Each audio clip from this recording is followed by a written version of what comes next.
President Zelensky has addressed the Ukrainian people, saying he will not betray his country's national interest.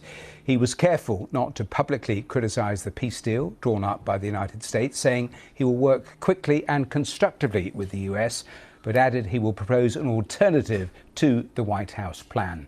Earlier, he held a call with the Vice President J.D. Vance.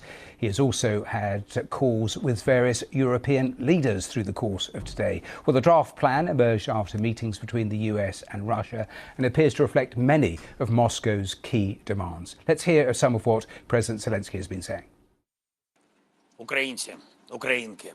Ukrainians, every nation has a moment in its life when there is a need to talk, honestly, calmly, without any assumptions, gossips, without anything irrelevant.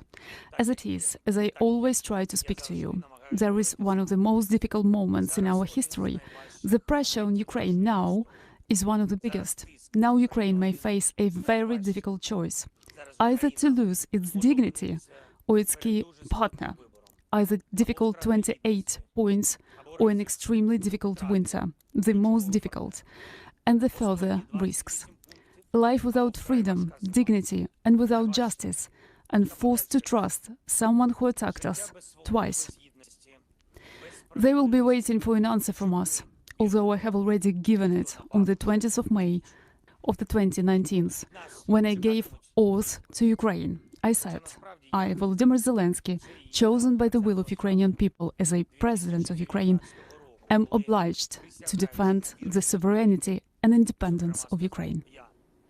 Well, let's speak to BBC Monitoring's Russia editor Vitaly Shevchenko. And Vitaly, it was really interesting the way President Zelensky laid it out. No direct criticism, but clear he's going to come up with alternative proposals alongside the Europeans. Tell me more about what he said, because it was crucial, that line, he won't betray Ukraine and the national interest, but was quite clear that he knew that there would be a lot of political pressure coming in the next few days.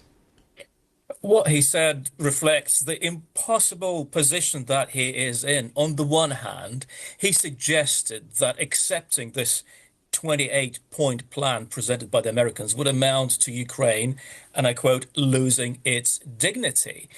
And on the other hand, he said the alternatives are no less unappealing, including losing America as Ukraine's key ally, key partner, than facing Russia's continued onslaught through a winter that Zelensky described as the most difficult yet. So, okay, he vowed to work